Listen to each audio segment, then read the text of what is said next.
Hey, what's up? This is Pat Lynch. And I'm talking about you're not rocking out with WJRR. Lock it in here with Marc Daniels and the beat of sports. Happy Wednesday. Clinching day for the Magic. Don't jinx it. No, you got to have the mindset. Yeah. Finish them. Gotta have the mindset, but just don't upset the basketball gods, Mark. Sweep the leg, just not Franz Wagner's leg. Just sweep somebody else's leg.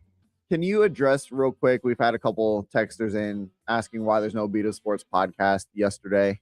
Yes, let me do that. It's completely Chris's fault. Yes. Laziness is all I can describe it. A willingness of not putting in the time and effort unwillingness to satisfy, right, an unwillingness, and just a flat out drop on the ball. Yeah, and they're so tonight, Magic and Pistons.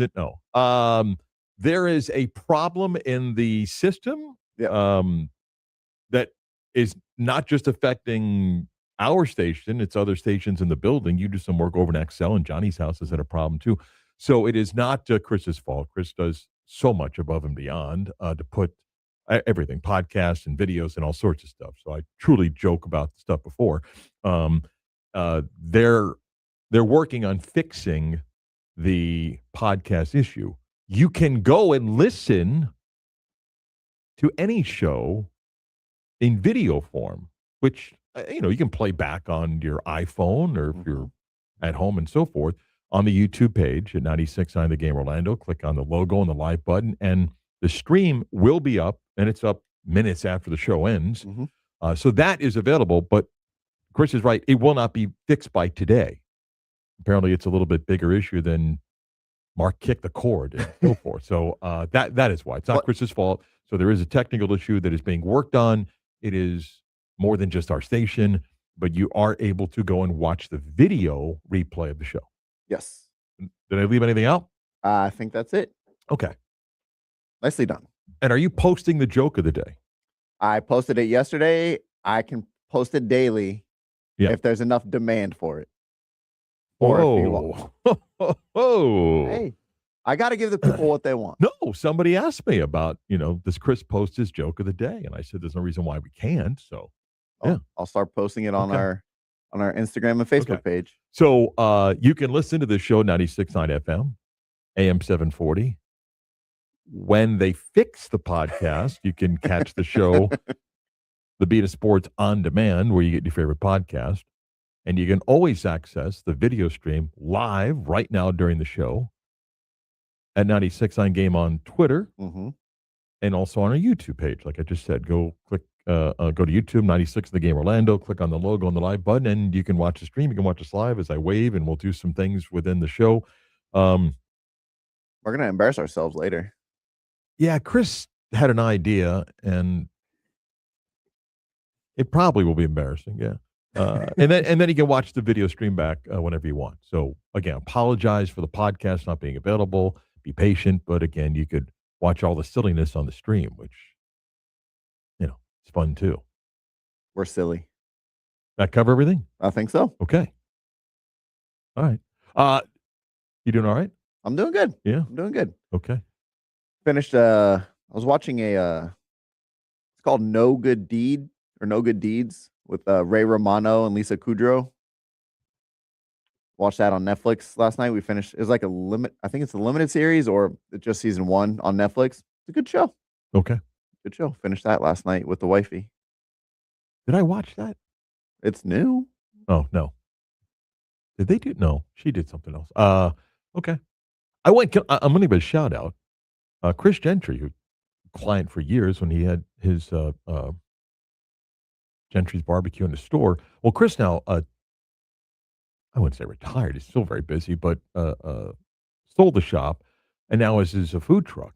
And a couple of nights a week, he'll go to different places that he partners with. And he was over in College Park last night.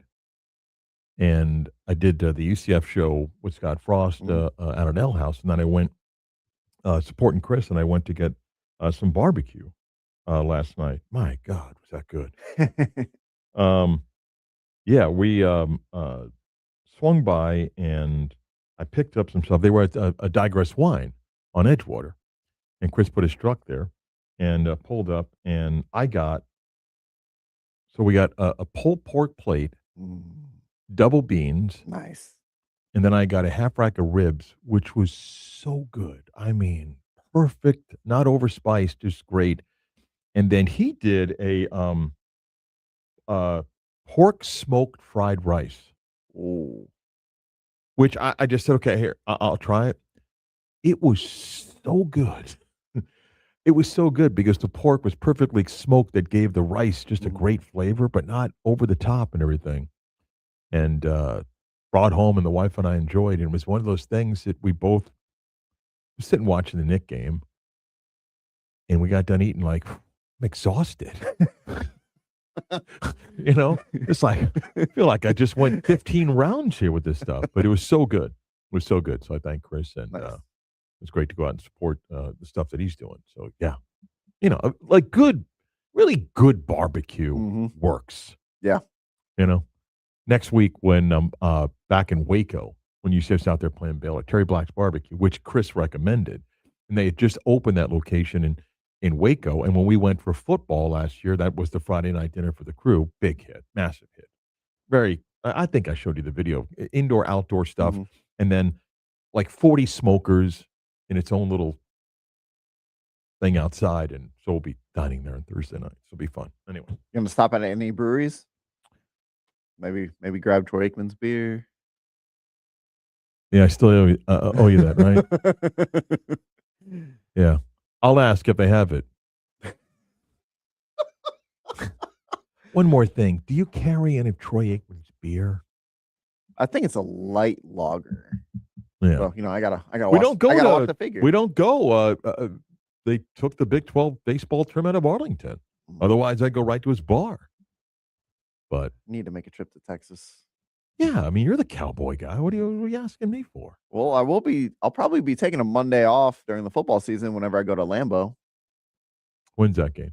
I don't know yet. Schedule that. That's right. But they're playing at Lambeau. It better be like a late November, early December game. Maybe it's Sunday night where Claire Underwood's singing.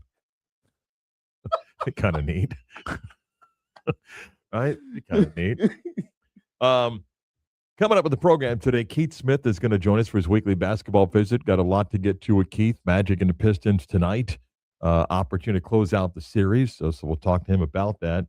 I do have some football stuff I want to get to with Chris. The 11 o'clock hour, what a great season it was for Lake Mary football. They won the state championship, and they did it with so many dramatic games, okay? There's a documentary that chronicles the season. Well, Tom Morgan's son did it. Really? Logan Momberg. Yeah. Who I remember was born. Okay. Now, I've known Tom for that many years. Okay. It's incredible. It's awesome. Because the idea to put this together, and then the team wins the state championship. And they do it the way they did with the incredible finish. So Logan's going to join us. They just did a showing of it. The Sentinel wrote a piece about it, and they're trying to find someone to also distribute it. It's awesome.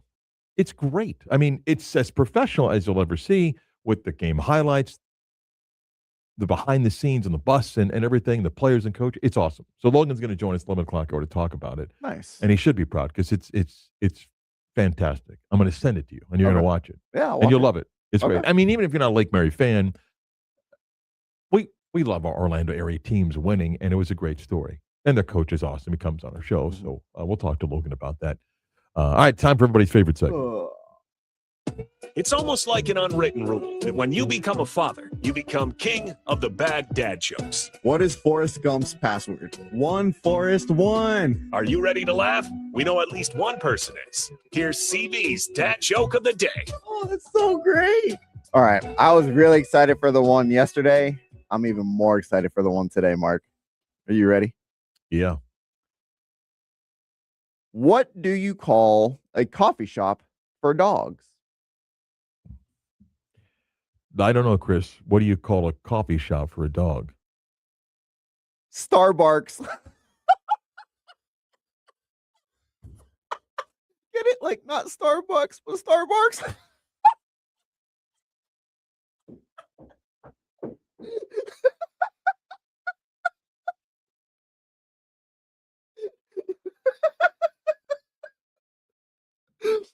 Like, if you're not watching the stream, it's the only reason you should watch is just the rest of the show may be lagging. Just to watch him laugh at his own joke when he knows the joke. It's so Like, he good. knows it and still genuinely laughs at the Crying. joke.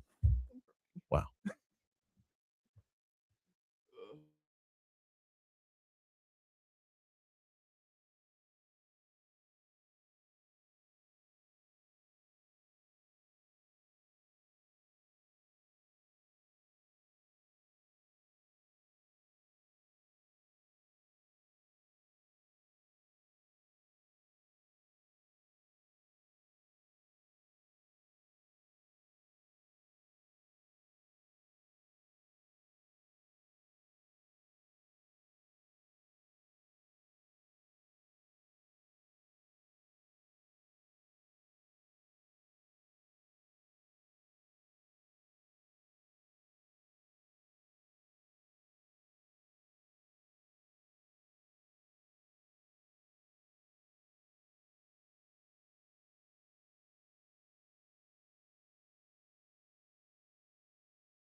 Never fear. Marc Daniels is here. Welcome back to the Beat of Sports.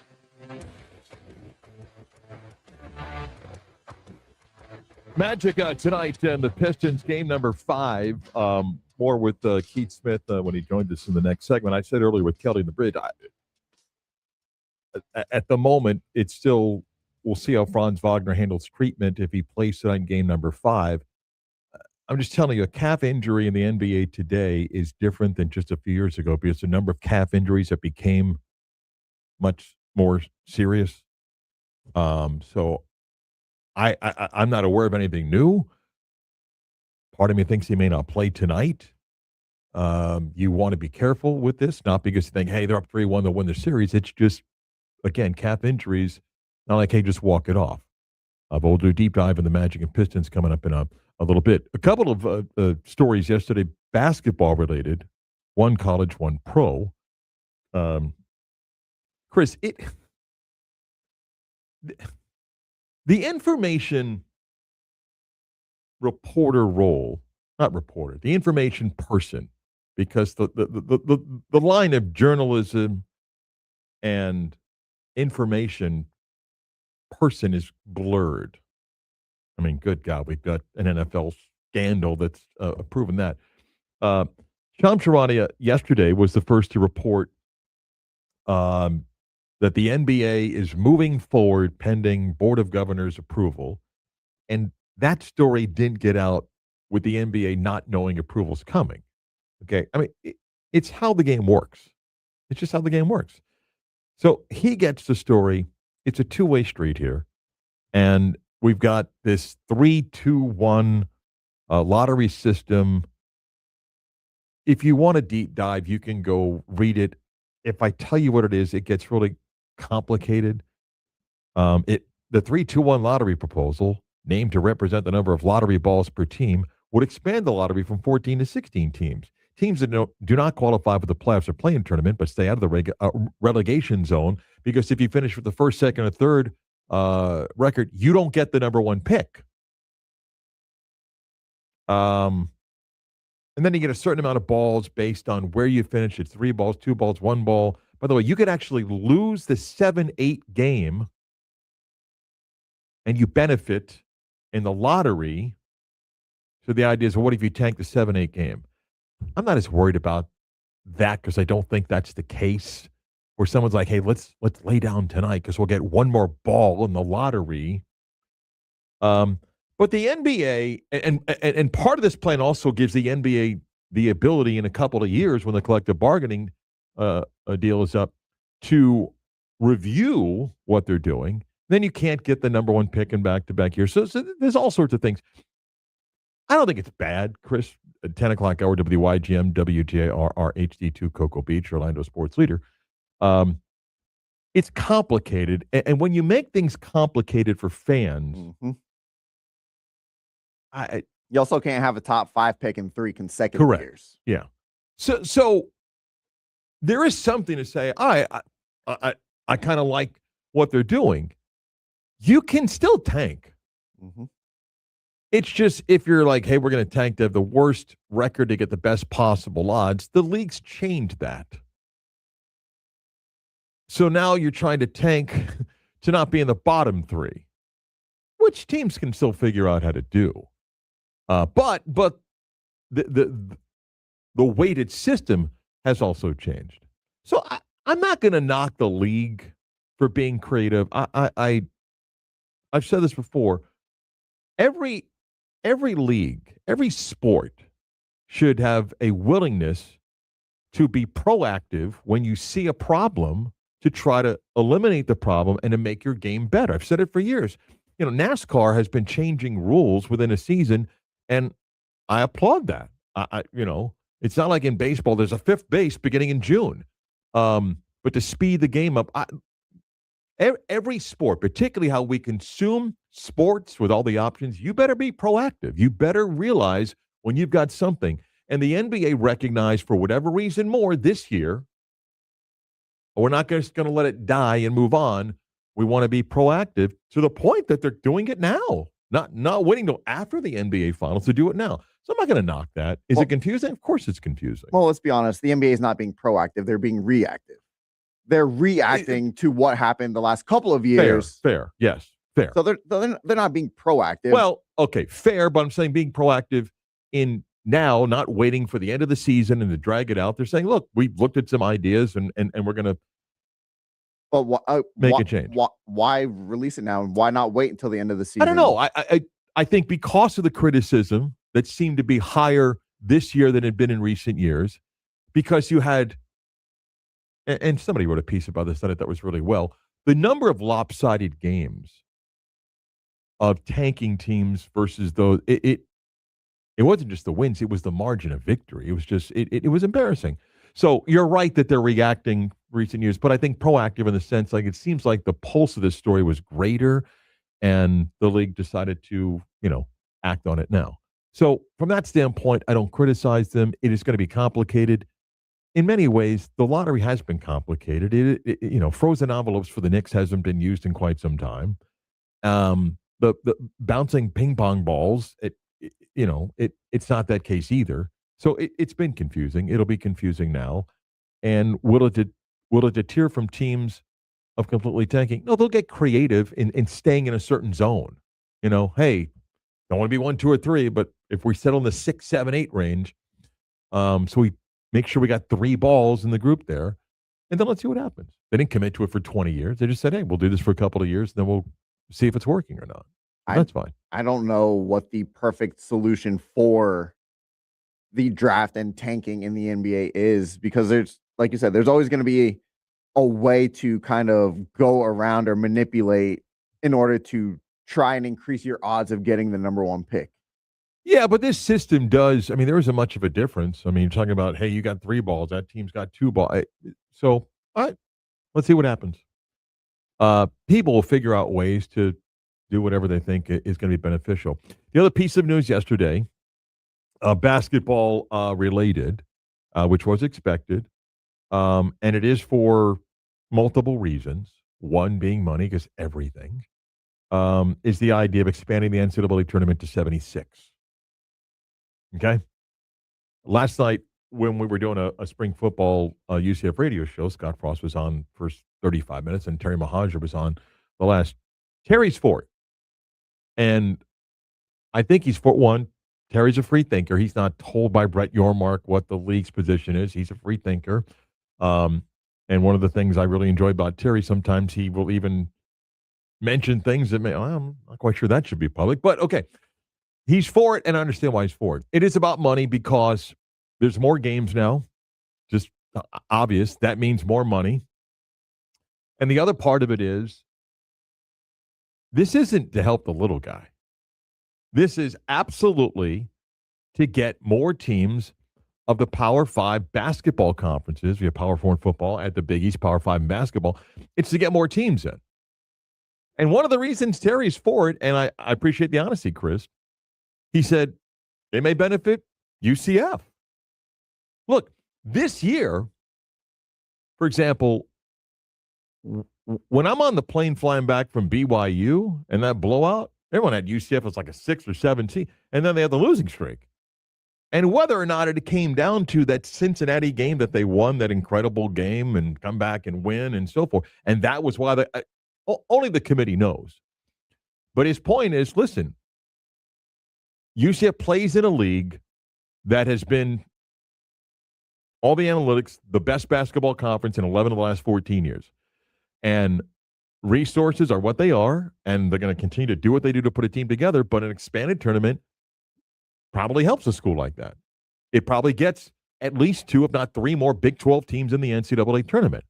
The average fan is not going to like the last 2 weeks of the college basketball season and conference tournament week, the discussion about, hey, what do you think about the 17 and 16 team? And that's going to drive people crazy going, why are we putting those teams in? And let me say this. I've said for the last few years since the idea of expanding the tournament, I don't like expanding the tournament. I love the 64-team concept. I don't like the play-in or first 4. I can't stand when we take 16 seed teams and ask them to play another game. I think it's horrific. I think only the at-large team should have been playing. This is going to this model, by the way, is going to pair more 16 and 15 seeds against each other, and then more 11 and 12 seeds against each other. But this isn't to get more mid-majors in. It might benefit, one or two mid-majors every other year, but this isn't to go, hey, you know what? Now 4 more mid-majors are going to get in. No, this is to get more SEC, Big 10, Big 12, ACC teams in. And the debate this past year about like Auburn would easily have made the tournament if we had 76 teams this year. And so I don't like what the plan is because I love the 64-team model.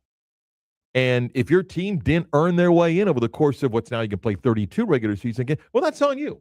You know, how you schedule, how to schedule quality opponents, road games, home games. It's not a perfect science, but that's on you. But this is just to get more major conference teams in. This is not going to help the third place team in the Missouri Valley or the MAC to get in. It's not. It won't, because their numbers still won't match. Because in the end, Auburn's resume of things like their wins above bubble, their Torvik, their Pomeroy, they were better than all those mid-major teams. It's just the record was annoying to people. We can't put a team that's 4 or 5 games under 500 in their league and 1 game over 500 overall. That's who's going to get in. That's who's going to get in. And you, the fan, the casual fan, because most people are casual college basketball fans, you'll watch. You'll say, no, I won't. You're going to watch. And here's why you're going to watch. They just made Tuesday and Wednesday almost like Thursday, Friday. Now, not 116 upsets, but you get 6 games a day now. That's what you're going to get on Tuesday and Wednesday. So guess who's going to be in front of a television all day? And you're like, well, really? Yeah, that's what they're doing now. It's not just a doubleheader on Tuesday and Wednesday. Those 2 teams, you win Tuesday, you're playing Thursday somewhere, you win Friday. No, you're getting 6 games. So now they're making the opening week 6 games Tuesday, 6 games Wednesday, the 16 games on Thursday and 16 games on. That's now the opening week of the tournament. There's such a thing as overexposure. There's a such thing as diluting the product. And is we're long past it. Is the money really going to be that much worth it? It's not tens of millions of dollars to each conference, but any dollar to them is worth it.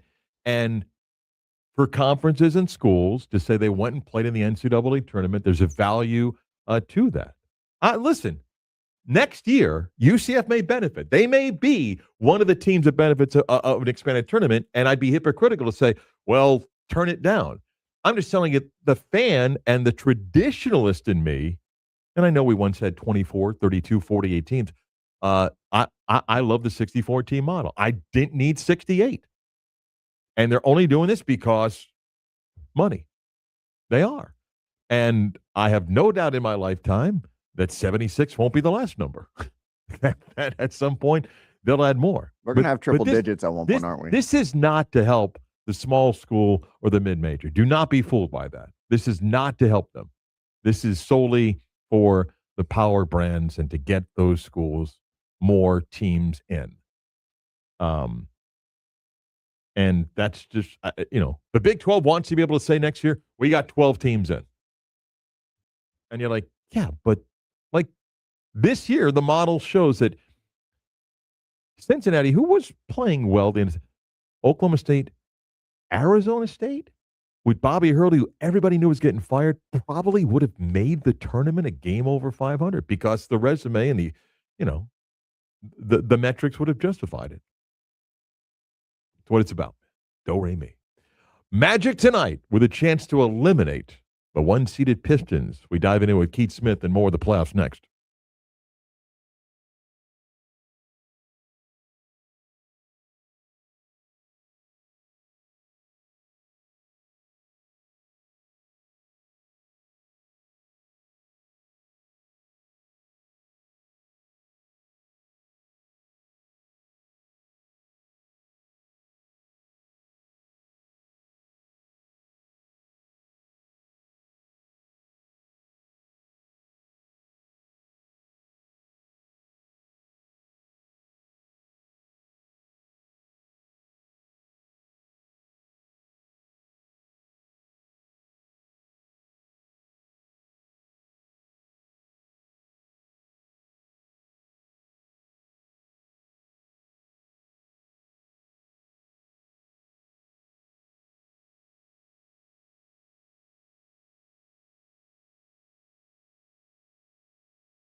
Time to talk basketball with Keith Smith.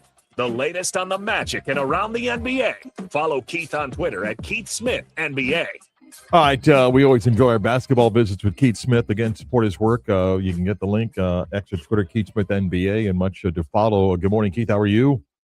I'm doing well. Thanks for having me. If I had told you an hour after the Magic lost to the Celtics, that famed game in Boston, said, Keith, watch this. A few days from now, the Magic will have a chance to eliminate the Pistons in Detroit in Game 5, your response would have been? I would have assumed half the Pistons roster got injured. I thought they were done after they lost the first. They thought they were done, Keith. This is as remarkable a turnaround as I can remember. And I think a lot of what goes into it is a lot of what the Pistons want to do, which is be overly physical and really knock you around and try to get you off your game. It just doesn't impact the Magic because that's exactly how the Magic want to play. So I think they're really, welcoming the physicality and the Magic know that, hey, we've got, even though we're limited in our weapons, we've got more weapons than you have. Now we'll see what happens with Franz Wagner. That could really turn the series, but yeah, I mean, this is as shocking a turnaround as I've ever seen. How does the defensive light get turned on? Because, again, the sample size is 4 or 5 games of the top defensive team rating-wise of the NBA, and this is the team that we'd seen in recent years play defense. And what's impressed you about what they've done to make Cade work so hard that the turnovers are up, to completely eliminate Jalen Duren in this series, and to make Detroit look more like the 8th seed? Yeah, I think what the Magic have been able to do is it sounds simple, but sometimes simple is what you need. They're staying very focused and committed on the defensive end. They don't have these lapses where all of a sudden it's, the other team goes on an 8-0 run and you're kind of falling apart. I think even when the Magic's offense has gotten a little wonky and a little sideways, they are still remaining locked in defensively. And that's again, easier said than done. A lot of teams don't do that, and I think they've done a good job. I think they understand too fully that, hey, it's Cade Cunningham who's going to create something here. If it's not him, good luck on them getting anybody else. So they're very properly loading the defense to Cunningham. And then the Duren part, it's inexplicable how he is, and so it's kind of no-showed the entire series other than the one game Detroit won, because he just hasn't been very, very impactful on either end of the floor. And even in the moments where he has done things, it's not in any kind of way where I think you're going to worry or adjust or change anything you're doing. So if I'm Orlando, it's just you got to stay locked in, keep doing more, and see if you can get this thing wrapped up. I said earlier, I think you can't assume the Magic can shoot as poorly as they did in Game 4 and win. Tonight, they'll have to make some shots. Who else, steps up outside of Desmond Bane? But let's assume that Franz Wagner doesn't play. That hasn't been announced yet. It's questionable. And you know how teams treat calf injuries right now. More minutes for Tristan da Silva, obviously, and Jamal Cain rides the emotion of how well he played in Game 4 into Game number 5. But how do you see tonight's game going, and what's one or two keys for the Magic to try to close this out? Yeah, I think it's going to be really important that whoever it is, if Wagner doesn't play, doesn't try to be Franz Wagner. Just play your game to the best of the way you can. They'll probably ask a little bit more out of Bane, a little bit more out of Suggs, a little bit more out of Black as far as being out there. Da Silva, like you said, he started all year when Wagner's been out for the most part. So I think you probably stick with that. I like that too, because I like Kane's energy off the bench. I think he comes in and can kind of change games a little bit with that. And then I think Paolo Banchero, maybe you try to put him in a little bit more of a, hey, we need more scoring out of you. I mean, maybe you try to make the game a little bit easier on him, but that's the focus. If anybody tries to come in and be Franz Wagner or step into his role with the amount of that he does offensively for the Magic, I think that has the potential to get sideways. Just everybody be the best versions of yourself, and you kind of live with it. A couple people asked me, hey, is there somebody out of Pendo or Howard or Richardson who could come forward? I don't think so. I don't even know that we're going to even see those guys. I think Jamal Mosley may just cut this down to a 8-man rotation and say, go with my best 8 guys that I can trust and hope we can get it done. This is still a series of Magic at the closeout, and I admit this is a bit of an odd question because the other conference, the Thunder, are the defending champs and the best team in the NBA this season, best defensive team. But is there something odd or concerning? If the Pistons lose, the argument of those that say, I just get through the regular season, I don't care about what seed. I just want to get through the regular season and be healthy because, hey, you can go win 60 games. You can get ousted in the first round by somebody. Yeah, I mean, it really is. It's the NBA is weird in that sense that sometimes when teams have been there, done that, that's how they play it. Is just get me to the playoffs and go. What's weird is when you see a team like Minnesota, who they made the West Finals, but this team's never made a final. They've never won a title, and that's how they carry themselves. And it's working out just fine for them. So maybe there is something to that. But yeah, I think it's kind of dependent. I think for Oklahoma City, they know, hey, if we're not at the top of the conference, we're going to make our path harder because we're going to have to go through San Antonio and Denver, maybe Minnesota. Now, let's try to get where we need to be. They also know they have one of the better home court advantages in the league because those fans are so crazy there in Oklahoma City, the way they support the team. But yeah, there is, it is, something to that. Now, it's funny because somebody asked me about the Magic, like, were they just playing possum? And I said, I don't think you play possum for 6 months and then, pop up. I mean, especially not, again, had they won like a title, yeah, maybe, I guess. But boy, they were, on the brink of being out of this, like you said, a week or so ago. And now here they are moving forward.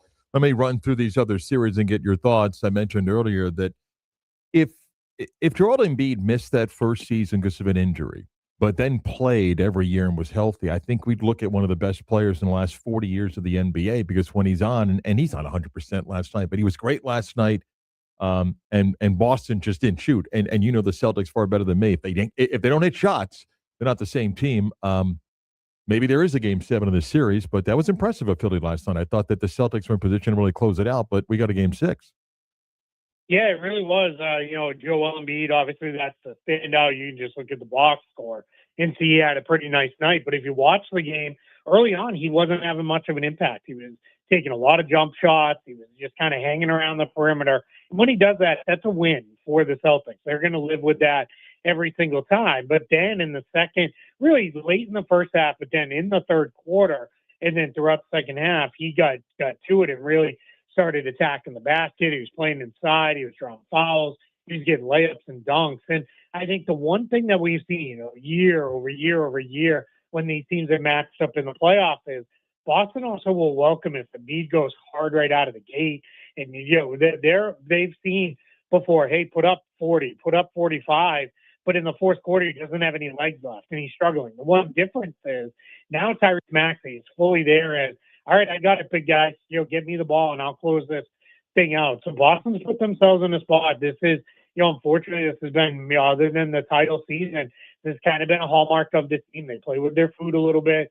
They don't close out series when they should. I mean, they should be right now sitting with their feet up, hoping the Hawks can force a game 7 against the Knicks, and instead they're going to be on even par the rest of the way. So we'll see, what happens. But then it is absolutely right to say, if you make shots, the Celtics win the game, and that's, you hate to make you boil it all down to that, but that is often what it comes down to. Knicks out rebounded the Hawks by 21 last night. Atlanta doesn't play a center, and the Knicks should keep feeding Cat and let OG do his thing, and even Mitchell Robinson. But thoughts now, the Knicks are up 3-2.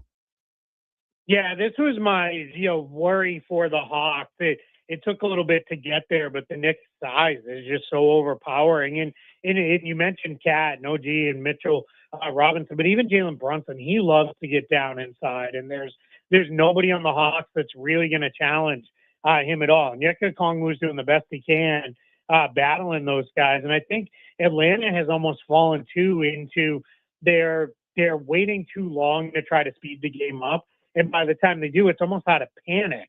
And then the Knicks are in a place where it feels really good. Now, all that said, we've seen this Knicks team at times when it feels like, all right, they're finally here. They're playing the way they should. They're going to get this thing done. It wouldn't shock me at all if they, had a complete, disaster game in Game 6 and this thing goes 7. But yeah, that is the challenge with this group. But yeah, their size right now, their ability to get down and play in the paint, even with their guards, is really beating up on the Hawks. Raptors and Cavs play Game 5 tonight. I've joked it's almost like that's the NBTV.com game and series because it doesn't get much attention, but it's 2-2, and after the first 2 games, Cleveland may cruise, but not so fast as Toronto. Yeah, absolutely. I mean, you're absolutely right. If NBA TV was still broadcasting games, we would have seen a couple of those on there for sure. But I'm not going to pretend it's been great basketball, but it's at least been compelling because these games have been close. These teams are working, and this is the Cavs again. We're in year 3 now for this kind of core group where it is they get into the playoffs and it's just not good enough.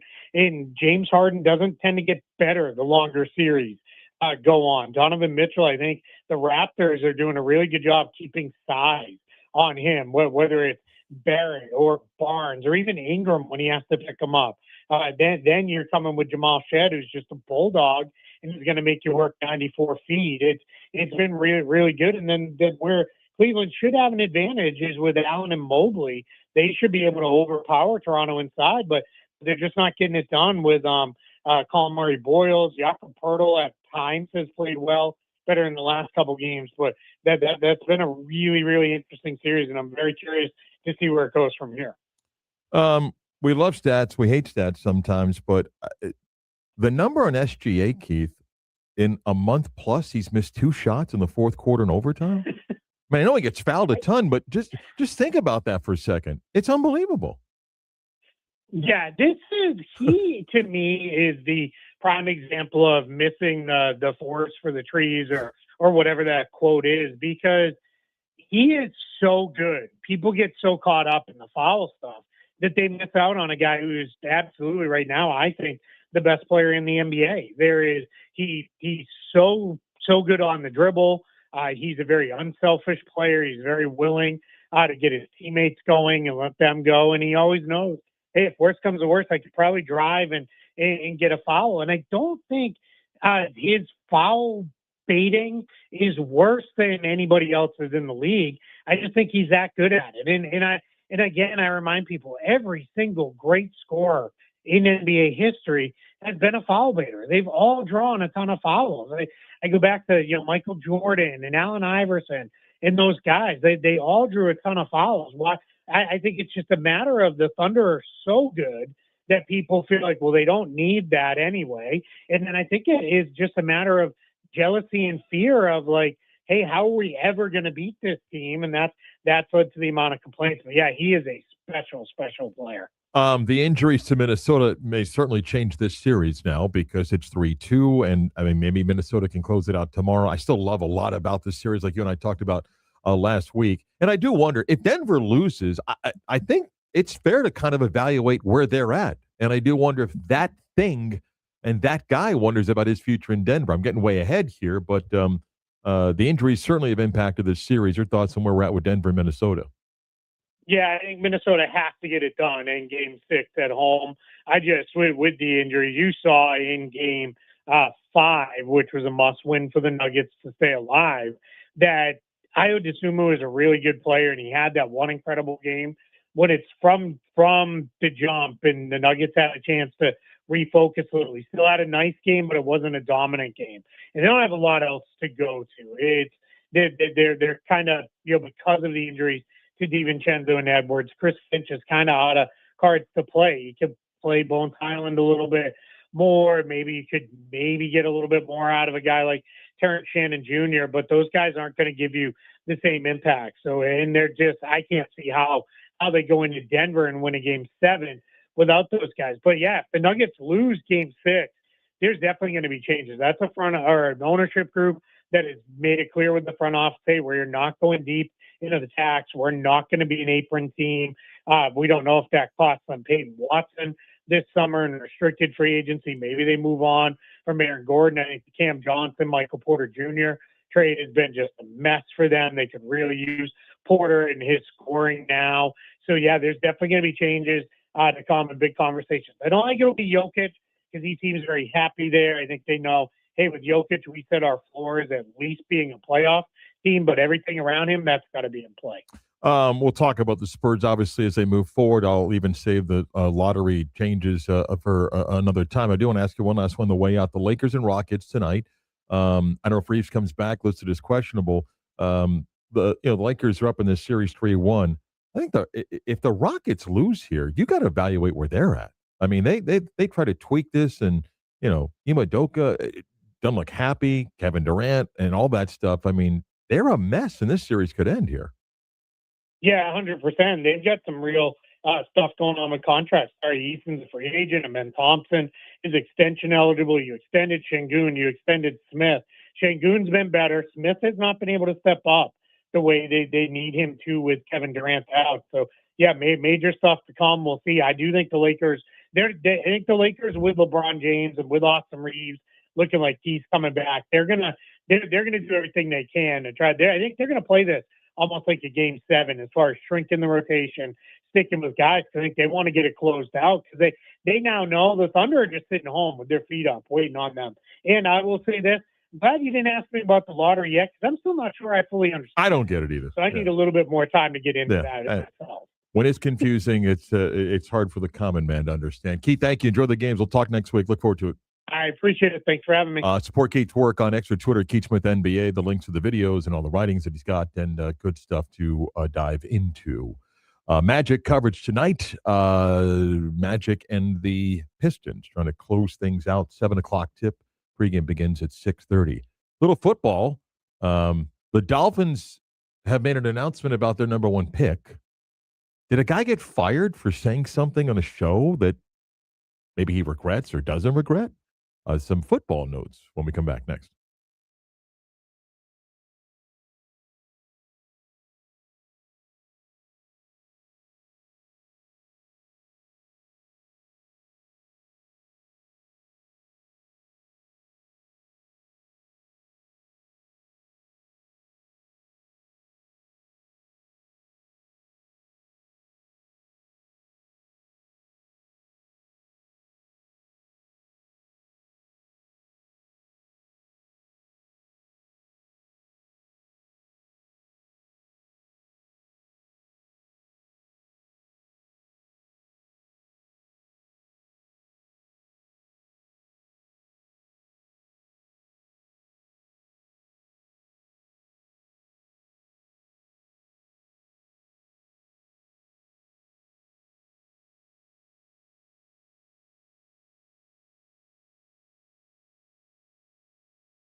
The Beat of Sports on this Wednesday. You can access this show on FM 96.9 AM 740. Also, the live video stream, which you can get to on our Twitter at 96 on Game On or the YouTube page, 96 on the Game Orlando. Click on the logo on the live button and watch the stream. If you missed us earlier today, we mentioned, for those who were asking about where the podcast was yesterday, just simply Chris being lazy. So, no. Sorry, guys. No. The podcast machine is sick and is in the process of being worked on. So bear with us. That is why the podcast was unavailable yesterday. Chris does above and beyond what is asked of him to put all the clips together, and it will not be posted today either. So if you're wondering, well, how do I get the show? Go get the YouTube link, and you can watch the show. There you go. But the podcast form will not be up today. Okay, just let people know that. So the Dolphins GM was on the Joe Rose Show, WQM in Miami, and I want to play a clip because he kind of gave a little insight on where Caden Proctor is going to be playing, like for the Dolphins, but what position. Yeah, he gives insight on that as well as where they were looking when it comes to Caden Proctor versus Ruben Bain at pick number 11. Who, we were going to pick who we deemed the best player available. And I said yesterday, and I'll say it again, I'm a huge fan of Ruben Bain. The guy's going to be a really good player in this league, and he had a great college career. And there's not a lot to not like when it comes to Ruben Bain. But Caden Proctor was our guy all along. We felt like he was a rare, unique talent, a man that size with the athletic ability that he has, and then the versatility that he brought. We were very much in alignment throughout the building. That was my guy. And if he was there, I was going to take him. We invested in Malik. We needed to kind of fortify the offensive line. We're really excited about, Caden with the combination of Brew and Paul and Jonah taking a step and then Austin coming back. So we feel like we, not only plugged the hole, but we did it with what we deemed the best player available. Yeah, you have a feel. I know where you want him long term, but short term because of the two veterans you just mentioned in Paul and Jackson. Is there a chance? I know everybody's going, well, he could be a left guard. He could be the right guard. No, he might go to tackle and move Austin inside. You got an idea what you and your head coach are thinking right now for he'll start at for mini camps? Yeah, so he'll do a little bit of both just because we always like to cross train, whether you're talking about a nickel safety or a guard tackle or a guard center, we like to cross train guys so they line up in different spots. But I think probably day one, I think he's probably lining up at left guard, you know what I mean? And we're going to kind of fortify and we'll move Jonah to the right side and off we go. Wow. But it's moving pieces all the time, and really we want to play with a couple different things to get the best five out there. But I think if you pressed me on it, that's probably what it looks like day one, and then we'll see where we go from there. Hey, I like press. You don't draft guards 11. You don't. Yeah, the Dolphins, you do. Okay. You don't draft guards 11th. So, all right. If you're the Dolphins, you do. Okay. I mean, he got his guy, and maybe he'll start the next 12 years at left guard. But you don't draft guards 11th. And we kind of saw, Ruben Bain's reaction when he fell to Tampa. All the guys, they get in front of the camera, they grab the hat, and they're flexing a little bit, kind of make sure the hat's on right. He just grabbed the hat and walked off the stage. He was a man pissed off that he didn't go. Yeah, I know, but I mean, I think we overread the tunnel reaction of guys with hats and everything. I know what you're saying. He probably sitting there going, wow, they got a chance to draft me. I can play right there and everything. Oh, they didn't draft me. Oh, I get to stay in the state. Whatever. I kind of wonder about the Proctor pick. I just think a lot of people did. And then you go, yeah, well, he'll be at left guard. You're like, wait, what? Huh? Okay. I don't know how far down. Like, if he was your guy all along, I don't know if you said, he would have been there at 16 or 17. He could have moved down. I don't know. But, okay. All right. That's fine. So be it. If you ever wanted to, I'm pivoting here to something else. If you ever wanted to see an example of the agent information guy on display. It happened yesterday. You know what I'm talking about? So I'm sure you saw it before. Maybe we each texted each other back and forth about Diego Pavia. Okay. What was the story and the headline for Diego Pavia? That he was invited to Ravens minicamp. No, what was the next one? Oh, that he signed a 3-year deal. He doesn't have a 3-year deal. This is the classic information guy, and it's Schefter, okay, doing a favor here. He has a 3-year deal. So then why put it out? Because it looks like, oh, wow, they signed Diego Pavia to a 3-year deal. You know what the deal is? There's zero guaranteed money. It's not a 3-year deal. He gets cut in camp. They owe him nothing. There's no 3-year deal. So there's no 3-year deal. Is he under contract for the next 3 years? He is. He has a non-guaranteed contract. So it's a deal. It's just non-guaranteed. If they cut him August 15th, he gets nothing. But it's still a deal. Chris, when people read 3 years, they go, wow, I guess he's going to be a Raven for the next 3 years. Okay. He may have to return the T-shirt they hand out to him in the beginning of August. It's not a guaranteed 3-year deal. But just because it's not guaranteed doesn't mean it's not a 3-year deal. It could just be terminated. Chris, a 3-year deal that has bonus money stretched out over the course of 3 years that totals into 7 figures is a legitimate contract, even if the 3rd year is not guaranteed. Okay, he has zero guaranteed money. It's not a 3-year deal. It's a training camp deal. If he makes the team, it triggers the payment for the first year. They have nothing committed to him in year 2 or 3. That's not a 3-year deal. That's just that's throwing a bone to the agent, is what that is. It's a 3-year non-guaranteed contract. Then put that in the headline. When you just say Pavia signs 3-year deal, you just said Adam Schefter was doing a favor to the agent, so he's not going to put that in the. He's not going to put that in the tweet. He's not going to put that in the news. So you're release. acknowledging what I'm telling you, that it was the info guy doing a favor for the agent. Okay, that's fine, but it's still technically a 3-year deal. Too bad Kelly's not here. By the way, did he do the same thing when they signed the UConn quarterback to the same exact deal? He probably didn't have a right. Exactly. They didn't do the same thing. He signed the same exact deal. That's crazy. Is what he did. Okay. Do you think this clip got this guy fired from NBC Sunday Night NFL coverage? Well, it's the biggest story in the NFL. I mean, I wouldn't. I'd shoot you straight. These are things that I've been texting with about my friend with my friends in the coaching world. Even their wives are involved in the conversation as well. Stay on target. Stay on target. What are you talking about? What are you talking about? Careful. I'm trying to. You ever see Star Wars? Yeah. You ever see Star Wars? Yeah.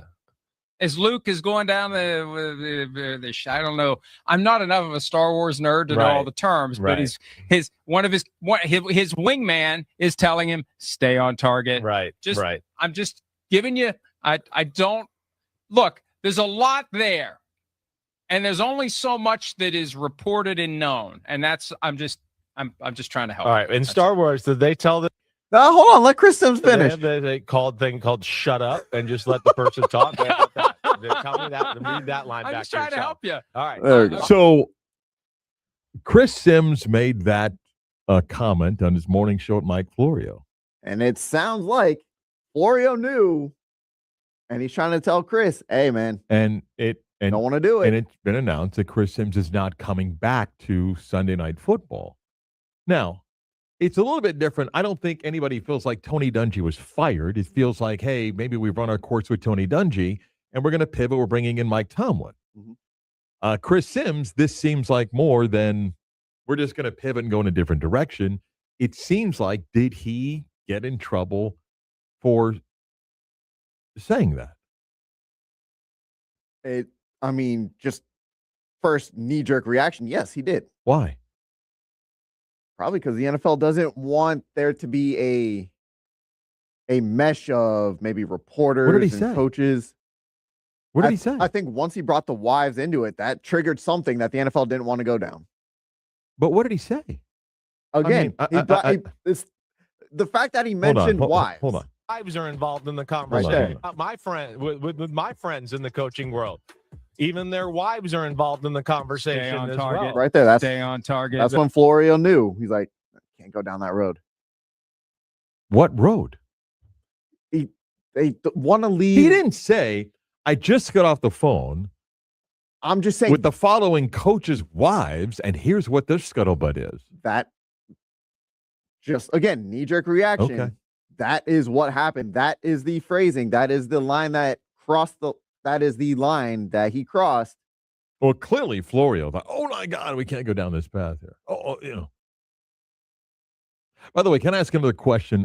Since we're on somewhat the topic of ethics, right? Mm-hmm. One of many things that's been brought up of the spring meetings was that Rossini allegedly had her own coaches drinking pool party going on at the same time as whose?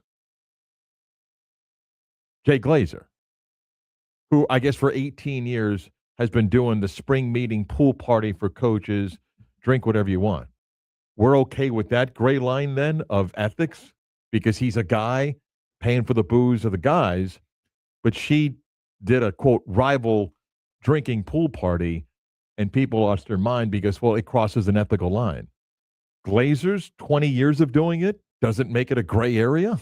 No, because and I'm going to say it's an assumption because I don't think we know for sure. Yeah. But we're jumping to that conclusion that Rossini was sleeping with Mike. No, I understand. But the idea of, hey, it's wrong to socialize, that crosses the journalistic line. It's wrong. It's not that Diana Rossini had a rival pool party. No, but I've seen people go, well, she was trying to rival Jay Glazer's pool party. I get the scandal stuff. But if you want to play journalistic ethic game for a second, although Jay Glazer's told you, I'm not that guy, I'm an information guy. I train MMA fighters and NFL players and so forth. I mean, him hosting an annual pool party kind of crosses the journalistic line. I remember in Gainesville when I was in journalism school, I'm not quite sure, they go, in the event you got a chance to throw a pool party and buy the booze and help your sources that way.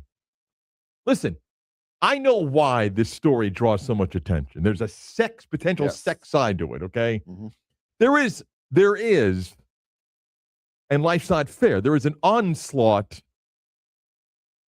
on her because it's a female that we're just like, on the other stuff. Do you have issues with either of them having a pool party for their sources, I guess?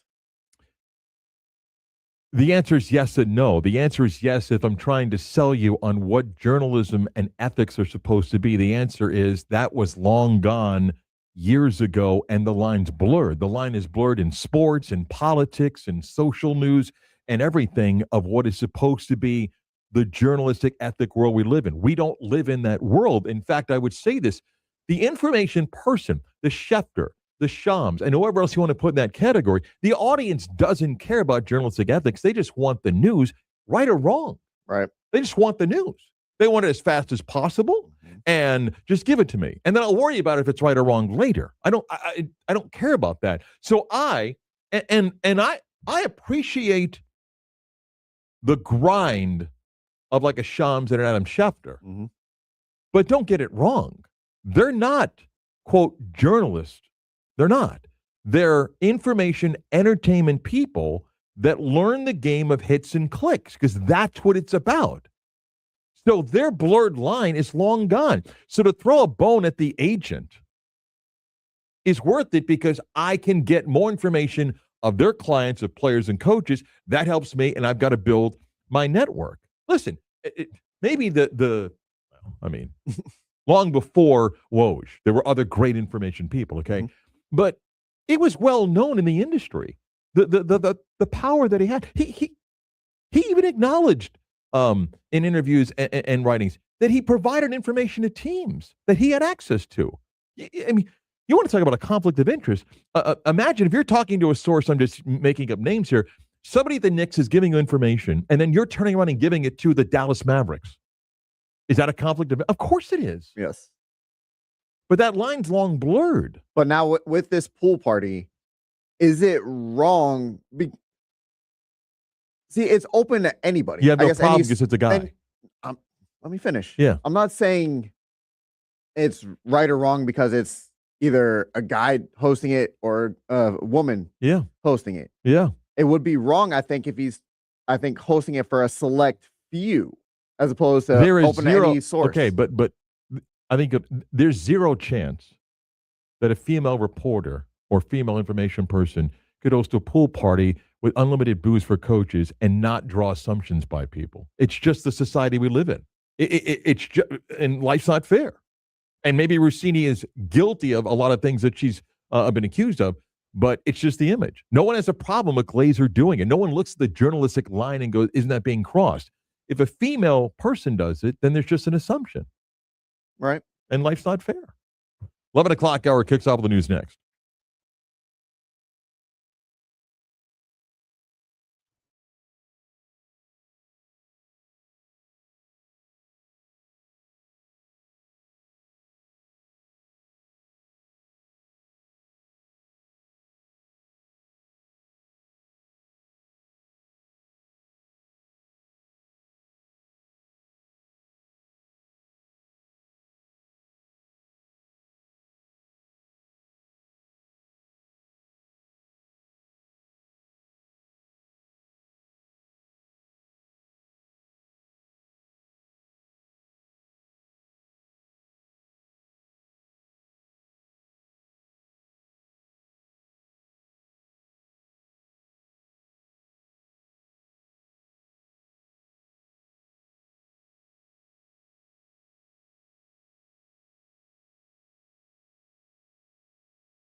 Let's really do the news. Yes. Now it is time to do the news. But now it's time for the news. We're late. News will be short. Let's get to it. Magic Pistons play game 5. Oh, that was my fault. 11 o'clock hour, WYJ Orlando, WJR HD2 Cocoa Beach. Magic Pistons tonight, game 5. Magic try to close out the series. Franz Wagner questionable with a calf injury. Magic said they'll see how he handles treatment. We'll see if he can go tonight. Tip just after 7. We got coverage beginning at 6:30 tonight. Magic and the Pistons. Last night, Knicks went up 3-2 in their series against the Hawks with a big home win. Also, the Celtics lost the Sixers. Will be game 6 in that series, and the Suns, the Spurs close out Portland with a win last night. Tonight, the Raptors and the Cavaliers play. That's on Hallmark Channel 2. Is where you can catch what? It's actually on ESPN tonight. You can catch that. Just hasn't got much attention. Magic game of the way is on Prime. Yep. Got to be going back and forth. That circle spins. You try to reload and everything, And then how many times when you reload, it like goes in slow motion for a second before it speeds up? Yeah. Later tonight, ESPN for the Lakers and the Rockets. You would just keep everything on live TV, like national TV, NBC, ABC. You're long gone from that, my friend. Long gone. TNT. Long ESPN. gone. Long gone. Brad Stevens, named NBA Executive of the Year. Celtics got a 2 seed despite having Jason Tatum miss most of the season. The NBA getting closer towards settling on a new lottery system to avoid tanking. Called 3-2-1 lottery. It'd be nice if it all goes like a jingle like that. 3-2-1 lottery. 3-2-1 Something like that. lottery. Whatever. And NHL Plus last night, Boston stayed off elimination, beat Buffalo. The Oilers beat the Ducks to stay alive, and the Wild beat the Stars to make that series 3-2. Lightning and Canadiens have been an unbelievable series. They play Game 5 tonight. Series is tied at 2. Lake Murray won a state football championship in dramatic fashion with an unbelievable victory in the championship game. Their season documented in an awesome 2-hour movie documentary. The person behind that joins us to explain how it all came together next.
is The Beat of Sports with Marc Daniels.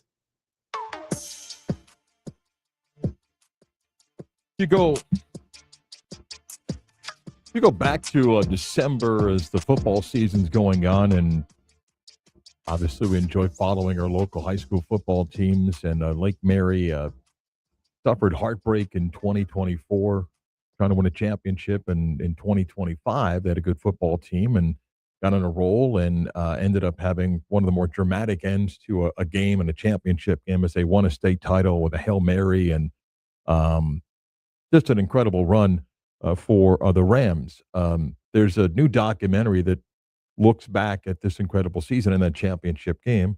Logan Momberg is the person behind it and oversees the TV production program at Lake Mary, and is kind to join us. They just did a showing at the Oviedo Mall of a couple of in couple theaters and filled every seat for the a 2-hour movie, and it's awesome. He sent me a link. I got a chance to watch it, and Logan joins us. So good morning. Welcome. How are you?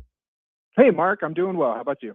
Good. Let me start here. So tell me how the idea comes about. Lake Mary is an incredible 24 season, heartbreak and a loss to Venice.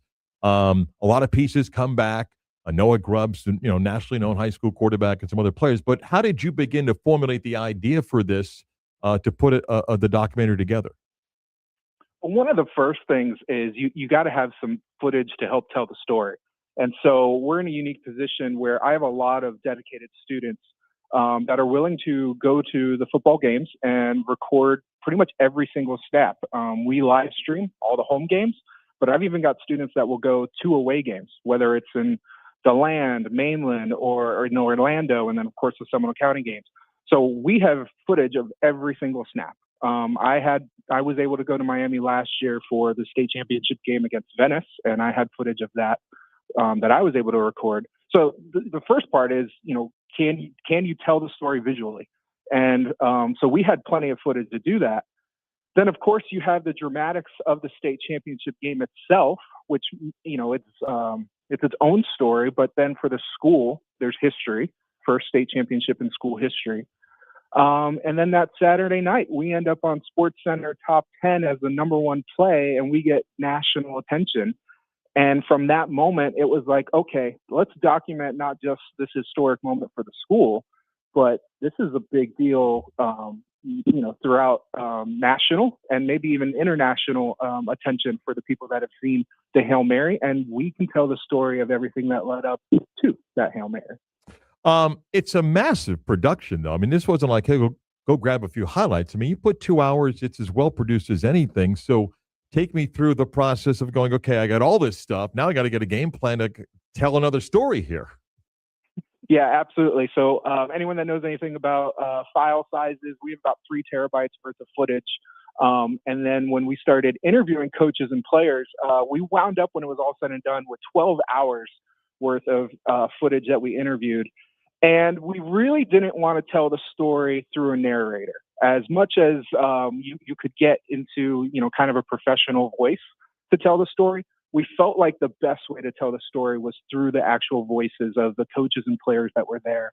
And we were very fortunate that Coach Perry opened up his program to us, and everyone that was a part of this was, obviously they're excited about the state championship, but they were very personable and open and honest with us during the interviews. And we got literally we got great detail about plays, the X's and O's. We got great reaction to the celebration. And we even have some deep personal stories that led to tears. So, what more could you ask for in a movie, having that, the action, the emotion, and all of that?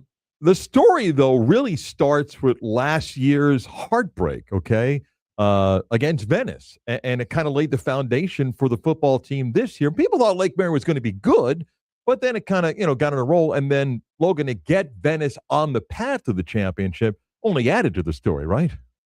Absolutely. Last year was history for the school to make it to the state championship game. But there were major lessons that were learned from that game. One of the things that we do in the documentary is we contrast last year's trip to this year's trip. And last year's trip, there was a little bit, and this is the voice of the team and the players themselves even saying this, there was a little bit of, hey, we're happy to make it. And so when we got to the state championship game, it was, things didn't go the way they wanted. They were down early in the second half or in the first half. And then in the second half, they kind of just, in their own words, gave up. They didn't fight through every single possession. So this year, the storybook was to punch their ticket to the state championship. They actually played Venice again, but it was home this time. And their mentality was, of course, like a revenge get back type situation. But when they ultimately beat Venice to punch their ticket to the state championship for a second time and to play Vero, their mentality was completely different. It was job's not done. We're not done. We've got something to prove. And so when they got to Miami for that championship game against Vero, they were down again at halftime, but this time they rallied and they believed and they fought every single possession. And they came back from down 21-3 at halftime to ultimately win it with the Hail Mary and the PAT. Logan, they can win the state title by 3 touchdowns, and you still could have done a documentary. But the way this game goes and the last play and how that last play happens, I mean, you can't script this. You do a lot of sports production stuff, and it's why they pay billions of dollars in rights fees. But you can't script that, which only helped your story. Absolutely. I mean, it was an unbelievable play. We had unbelievable footage, and it was ultimately an unbelievable story. How many different angles did you have with the final play? Well, we were fortunate. I was there on the sideline, and I actually had 3 students that traveled to Miami, and so we were able to get those camera angles.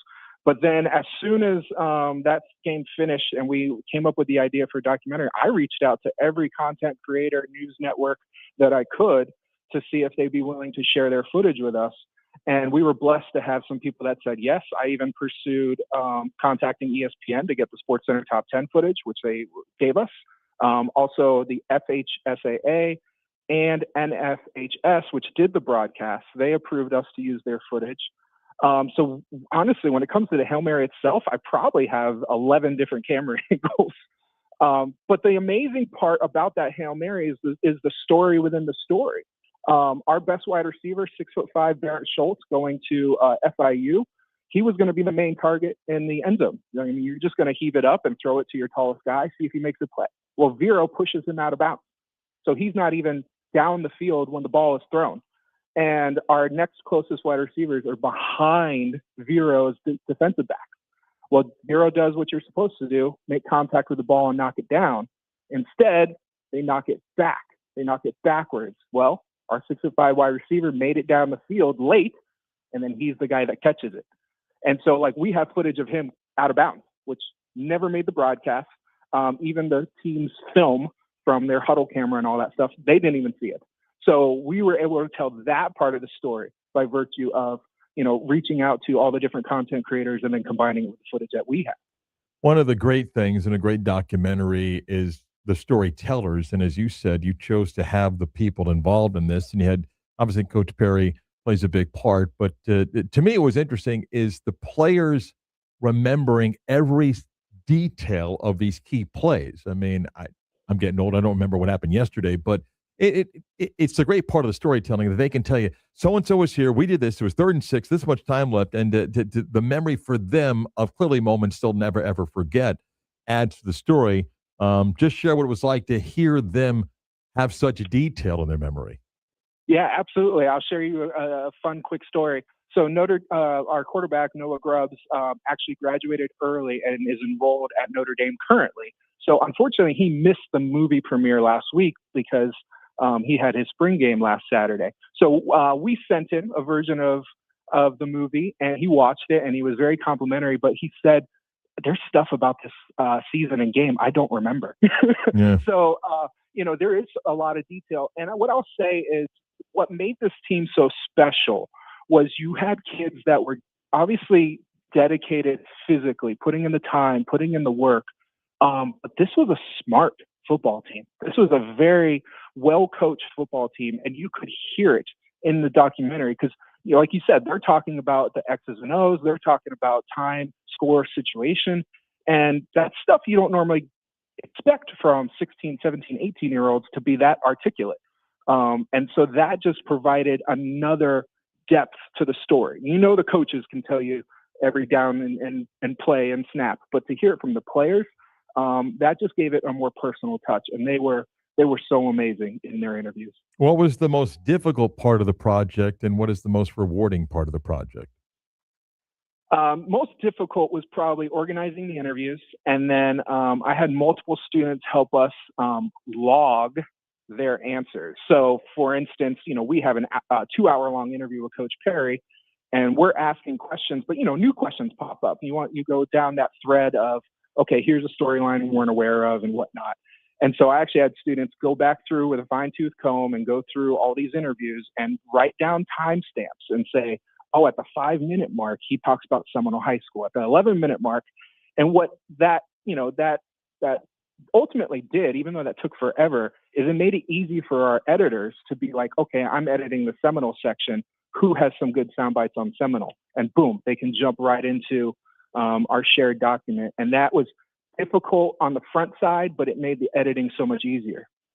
And then to the second part of your question, what was the most rewarding? Well, whenever you're creating something, piece of art or just a project in general, you are very critical of yourself, and you are trying to do the best you can, but sometimes you might second guess how people will view it. Are they going to laugh at the right spot? Are they going to get teary-eyed? Are they going to cheer?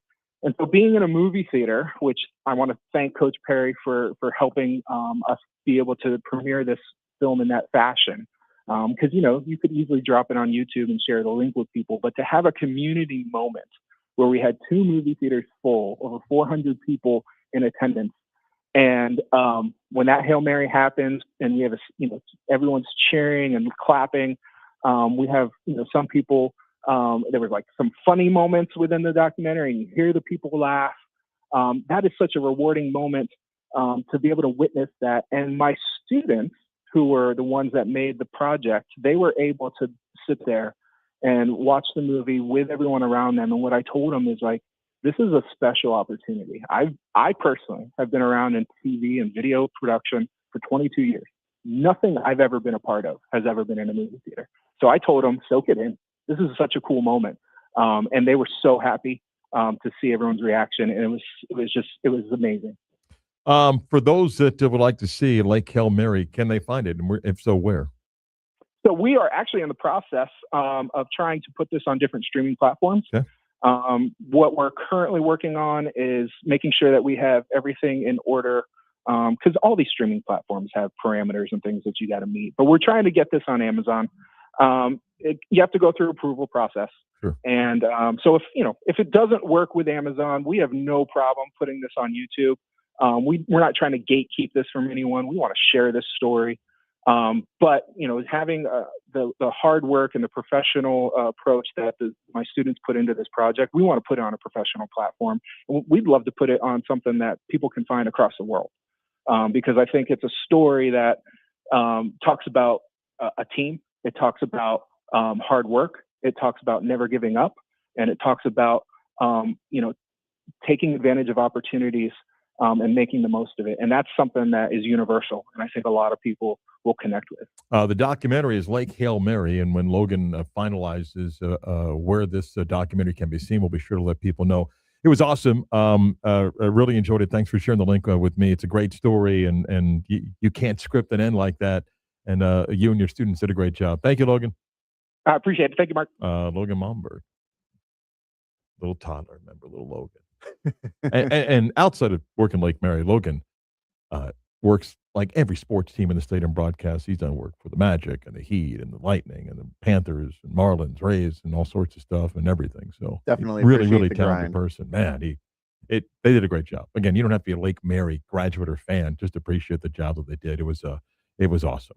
We come back, little game show for Chris. A little different twist today. Do we want to hop on the stream? Yes. During this break? All right, so we're going on the stream for the show within the show. So if you're on the stream, stick there. If you're not, go to the YouTube page, 96 The Game Orlando. Click on the logo on the live button, and we'll do something silly. And we'll come back to a little game show with Chris next.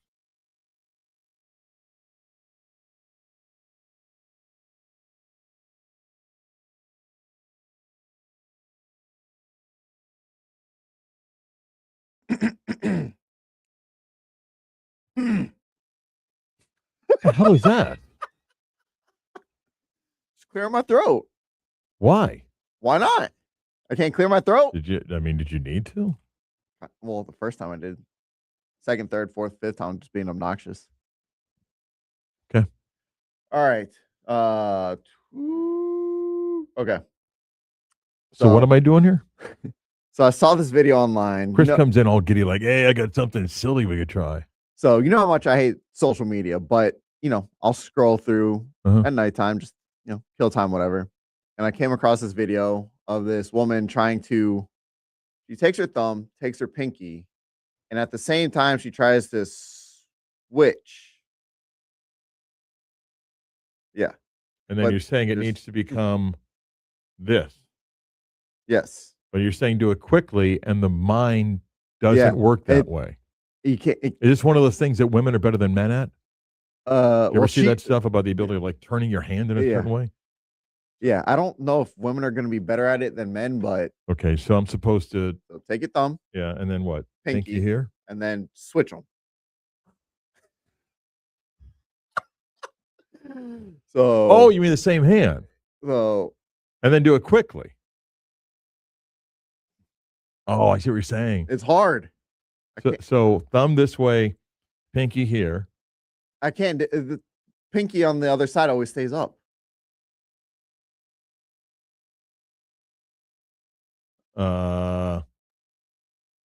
You did not.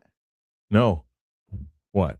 Oh, I thought you did it. No, I did it one, but I did it super slow. To do it as quick as you want. No, because I see the something happens with your brain that doesn't trigger the movement of the pinky when you're switching. Could you do the pat your head and rub your belly? I'm just patting. No, my sister did that to me like 40 years ago, and I'm scared of it. Yeah.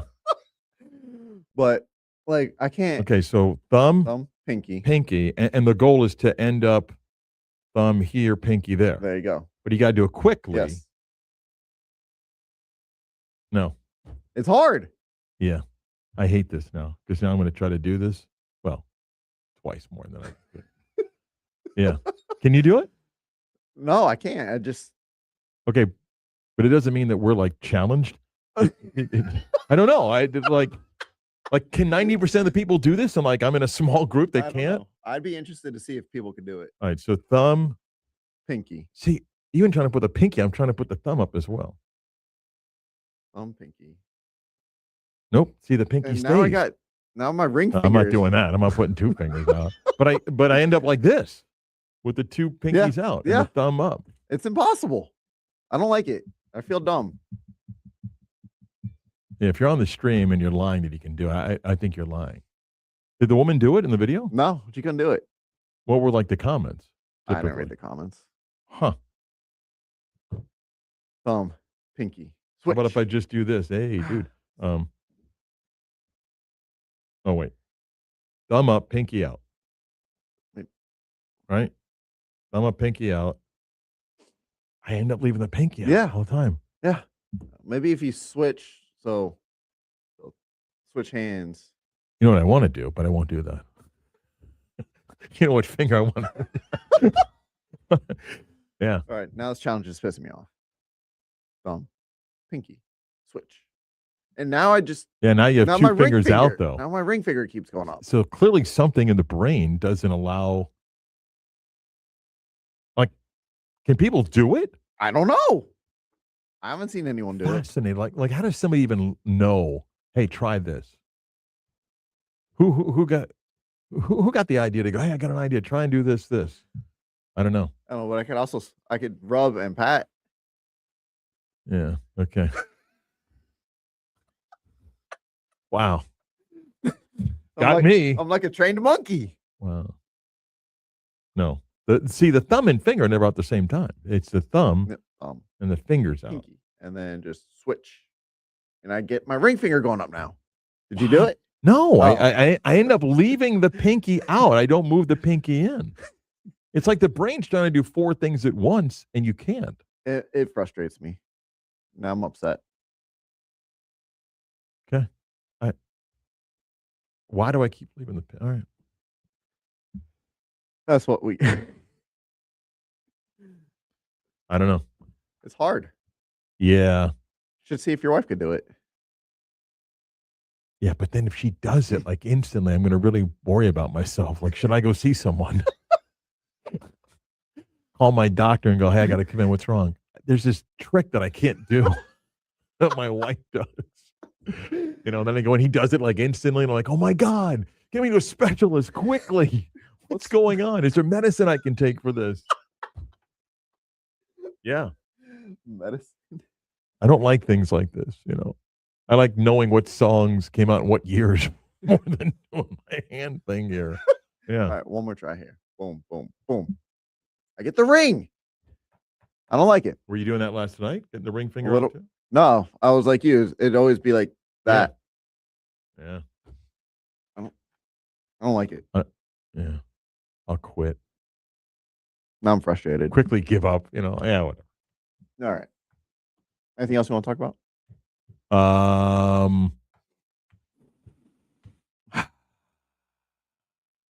Did you ever balance quarters on your elbow and catch them on the way down? No. Yeah, that was like a big thing on a sitcom, Happy Days, years ago. You put like 3 or 4 quarters right here, and you catch them. I was really good at it. Really good at it. I used to stick pennies in my ear and try and watch them disappear. What? You didn't do that? No. What do you mean? Like put them in your ear? Yeah. Why? That's what we did. Did you ever pull it off? No, it never disappeared. That's why you make no sense. Wow. Oh, a joke of the day. Wow. Wow. Wow. Game show coming up.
He's the voice you trust for the teams you love. You're listening to Marc Daniels and the Beat of Sport. All right, Chris, little twist to game show today. Ready?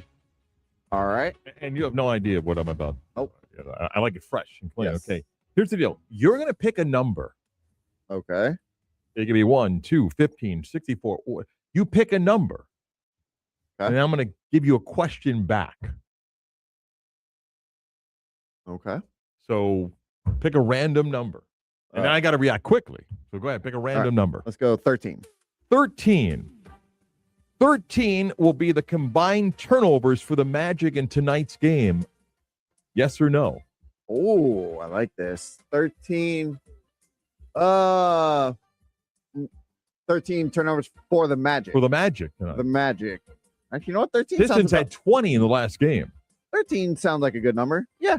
13? I'll say, yeah. Okay. Let's go 13. Pick a number. Let's go 5. 5? 5.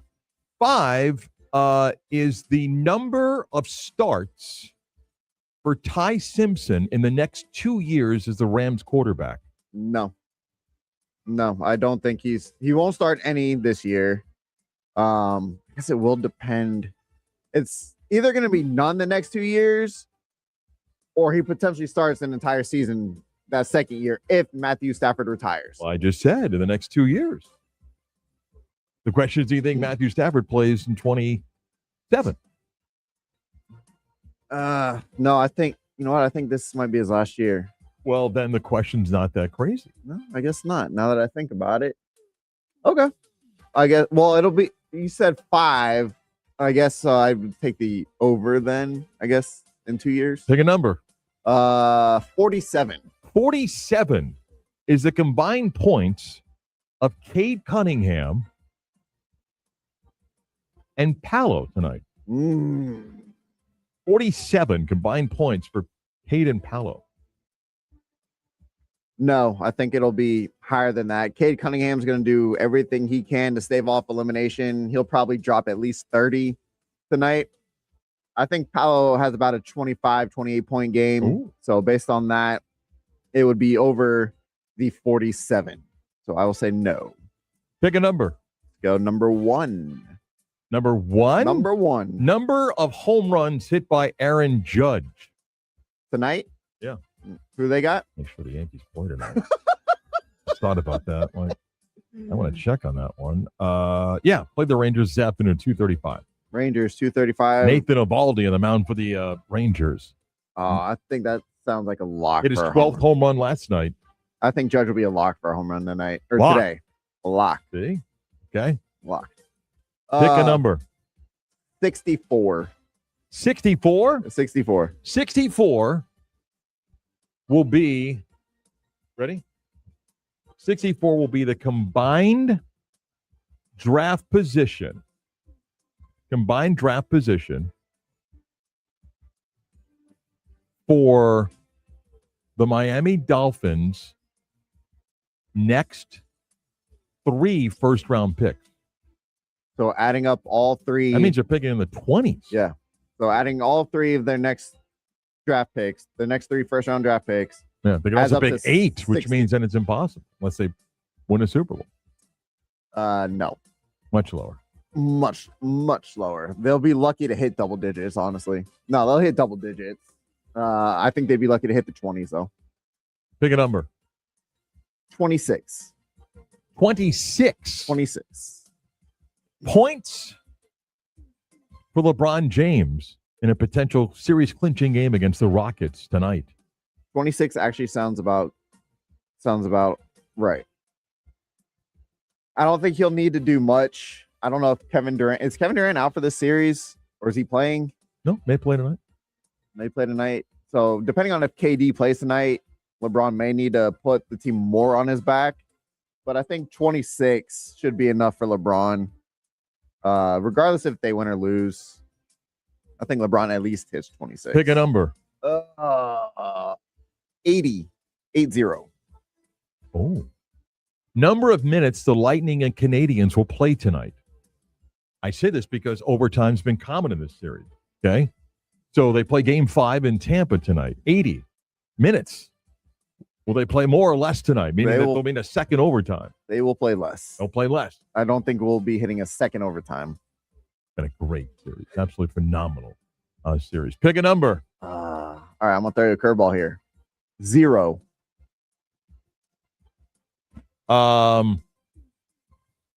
Okay. Number of technical fouls in tonight's Magic Pistons game. Number of technical fouls in the Magic Pistons game tonight.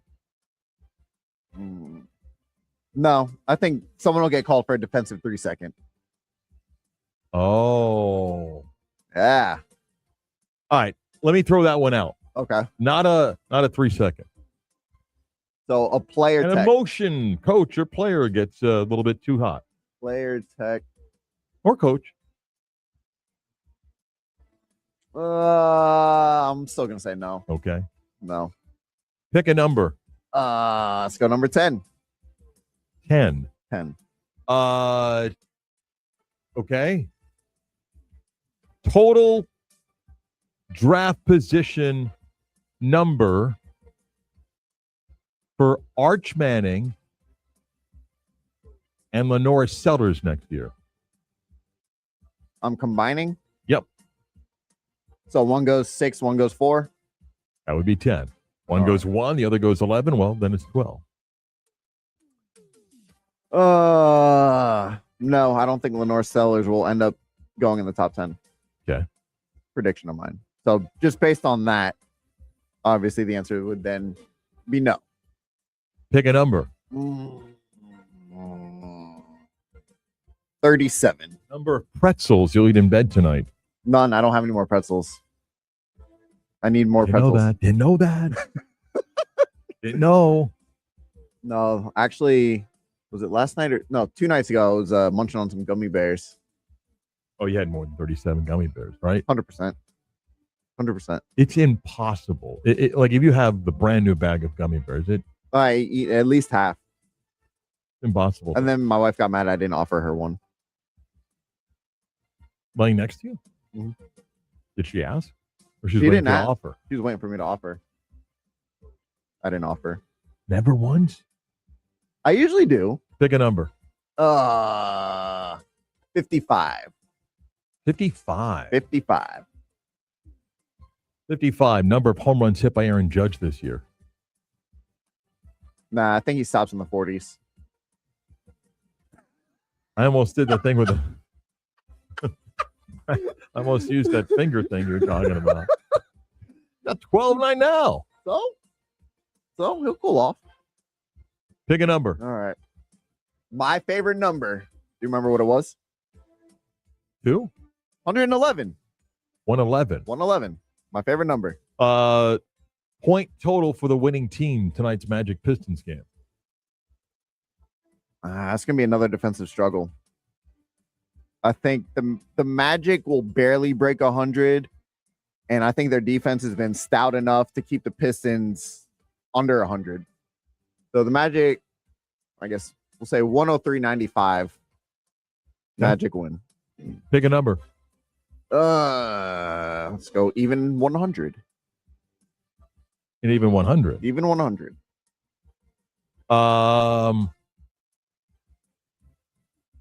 And even 100 years for the Cowboys to win a Super Bowl. Here, let me show you my finger trick. No.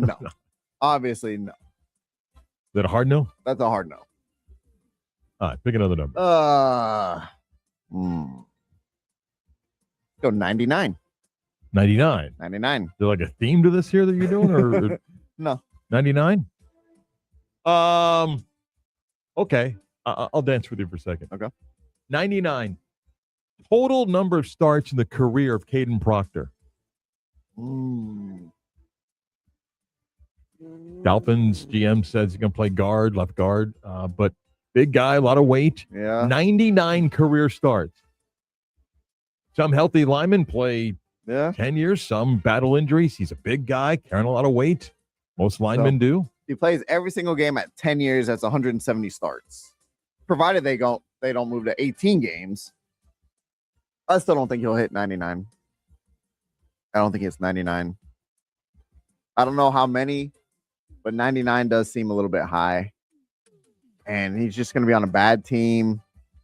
Going to be a lot of pressure to succeed. Like, he's got to go above and beyond to succeed, given the position that he's going to play and where he was drafted. So, don't see 99 starts being a thing for Caden Proctor.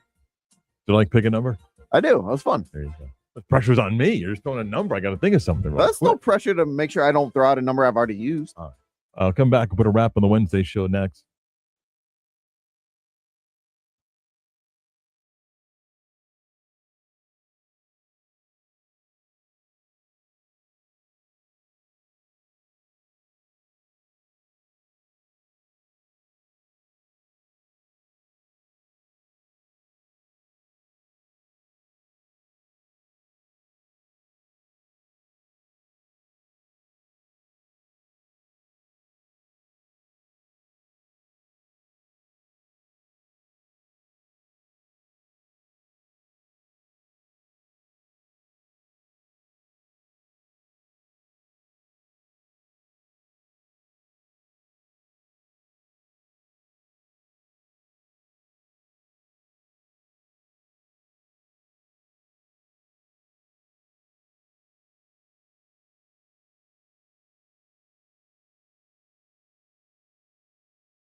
time for the latest news, gossip, trends, and off-the-wall stories.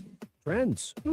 That's the craziest thing I've ever heard. Just for those who may have missed it a couple of times, if you're looking for the podcast of yesterday's show, under maintenance is a good way to put it for the program that we use to podcast the show.